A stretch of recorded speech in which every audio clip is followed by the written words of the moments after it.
Eu confesso que não acreditava que isso fosse virar realidade, mas finalmente a AMD anunciou o suporte do FSR 4.1 para as placas RDNA 3 a partir de julho desse ano, e mais surpreendente ainda, anunciou suporte para as placas RDNA 2 a partir do começo de 2027. No vídeo que eu fiz ensinando como usar o FSR 4 em placas antigas da AMD, eu menciono que eu nunca vi tanto hate contra a AMD como desde que vazou o FSR 4 28, aquele DLL que permitia rodar em placas RDNA 2 e RDNA 3. E toda essa história do vazamento era meio esquisito. Como é que uma empresa tão grande como a AMD vaza um DLL tão importante e não dá nenhum pronunciamento, não dá nenhum suporte oficial? Era meio esquisito. A gente especulava que era porque o hit de performance do FSR 4 nas placas antigas era muito grande, tanto que nos meus testes com a RX 7600, muitas vezes o desempenho ficava muito parecido com o nativo, coisa de 5%, 10% a mais do que o nativo, e bem inferior em relação a FPS ao FSR 3, embora obviamente a qualidade de imagem era muito acima. Seja por qual motivo for, a realidade é que criou-se um mal-estar entre a comunidade de próprios usuários da AMD, principalmente a galera da série 7000, embora também o pessoal da série 6000 tava lá tentando ver se caía, né, uma gotinha de alguma coisa para eles também. É claro que a AMD já estava trabalhando nessa versão do FSR 428, tanto é que a gente tem o DLL vazado, mas eu acho que essa pressão popular serviu para que eles focassem mais nisso do que focariam em outras circunstâncias. Por isso o anúncio de hoje, que a gente vai comentar em detalhes depois de uma palavrinha do patrocinador desse vídeo. Tá precisando de uma chave do Windows, mas não quer dar a bagatela de 1000 conto para comprar no site da Microsoft? Você pode comprar uma chave do Windows OM baratinha na gvgmol.com. Basta usar o meu cupom AG25, que dá 25% de desconto em todo o site, que o Windows 11 Pro tá saindo por R$ 146,00, o Windows 11 Home por R$ 124,00 e o Windows 10 LTSC, para quem foge do Copilot e de IA da Microsoft, que nem o diabo foge da cruz, por apenas R$ 78,00. A ativação é bem simples. Depois de pagar, você vai receber a chave na página de compras da GVGMall, copia o código, insere um sistema operacional equivalente e na mesma hora o seu Windows será ativado. O link da GVGMall estão na descrição do vídeo, confere lá. A chave do Windows baratinha é na gvgmall.com. Além de anunciar a data em que o FSR 4.1 chegará oficialmente nas placas RDNA 2 e RDNA 3, o vice-presidente sênior da AMD também comentou um pouquinho das limitações que existem nas placas da série 6000 e 7000. Diferentemente das versões anteriores do FSR, o FSR 4 usa Machine Learning, e originalmente esse cálculo de IA era feito usando a instrução FP8, que é exclusiva em termos de acelerador de hardware da série 9000. Ou seja, as placas RDNA 2 e RDNA 3, elas têm outros tipos de instrução. A série 7000, por exemplo, ela tem INT8 e FP16, além de outros que não são tão importantes assim para o upscaling.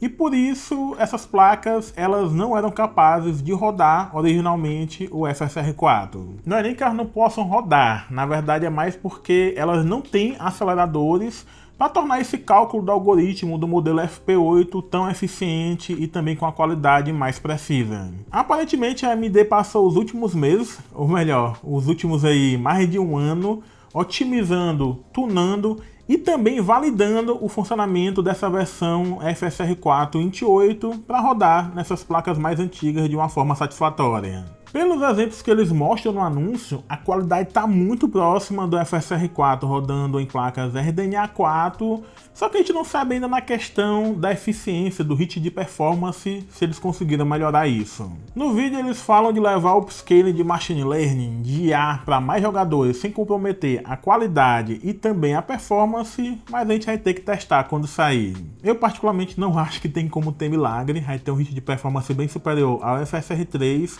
mas se melhorar um pouquinho, se você conseguir ter ali um pouco mais de folga no FPS usando o FSR 4.1 INT8, eu acho que já vai valer a pena demais. Pela qualidade da imagem, vale muito a pena. E também vai ser interessante porque por tudo que eles falam, eles testaram em centenas de setups diferentes, em mais de 300 jogos, já vai estar disponível na hora que for lançado, além de eles terem testado em centenas de outros.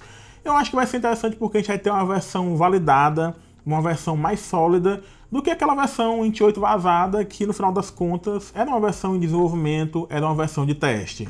Então, para finalizar aqui, o FSR 4.1 novamente vai ser lançado em julho de 2026 em placas RDNA 3, a série 7000, e a partir do começo do ano que vem, eles não dão uma data específica, em placas RDNA 2 na série 6000. Eu creio que esse tempinho a mais aí para entregar nas placas RDNA 2 é porque, embora tenha esses aceleradores de 28 em menos quantidade e versões anteriores em relação à série 7000, eu creio que eles têm que dar um tempinho a mais de otimização, de melhoria do algoritmo, do modelo, para conseguir entregar algo que seja bacana e não só entregar algo de qualquer jeito.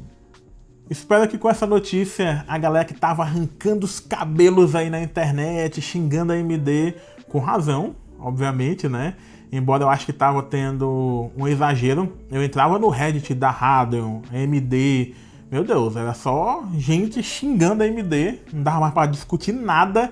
Nem a CPU não tava dando mais para discutir, porque o hate em cima da AMD tava muito grande, mesmo que fosse justificado, porque não conseguia assim mais discutir nada em relação à AMD. Com essa notícia eu acho que a galera vai acalmar um pouco e finalmente, né, as placas RDNA 2 e RDNA 3 vão ter um upscaling de melhor qualidade. E mais do que isso, a AMD mostrou que tá olhando e tá se importando com o público gamer.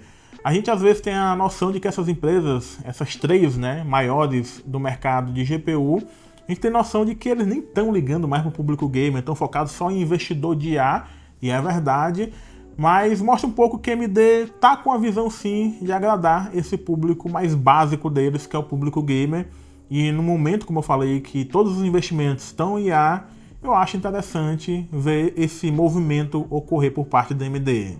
Não quero mudar muita coisa, né? Eu acho que o IA Apocalipse, ou IAcalipse, sei lá como é que a gente chama, vai acontecer em algum momento e vai foder todas essas empresas, mas ainda assim eu fico feliz da AMD pelo menos ter vislumbrado um pouco o público base deles. É isso, obrigado pela companhia de vocês. Se gostaram do vídeo, taca o like aí, manda esse vídeo para algum amigo seu que usa a placa RDNA 2 e RDNA 3, comenta para ajudar no engajamento, manda o hype se estiver disponível, se inscreve se não for inscrito e a gente se vê no próximo vídeo. Falou! Ótima hora para passar um carro de som. Falou!